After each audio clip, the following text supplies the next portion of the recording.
আমরা অনেক বৃষ্টির মধ্যে দিয়ে বেড়াতে গেছিলাম, সেখান দিয়ে বাড়ি যাচ্ছি। তো দেখো রাস্তার পরে কই উঠে পড়েছে।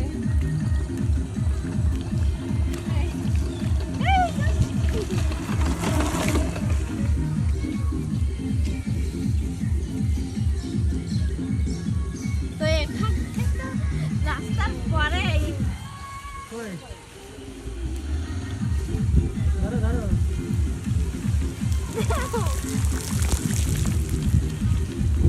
কই আরেকটা ধরেছে কাকা, কাকা আরেকটা ধরেছে।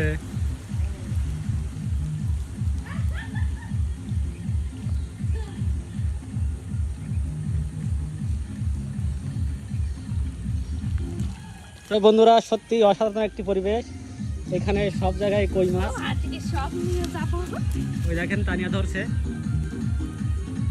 সত্যি সুন্দর একটি পরিবেশ। এই দেখো কত কই পাইছি রাস্তার পরে। এই দেখেন বন্ধুরা কই 3টে পাইছি এই জায়গায়।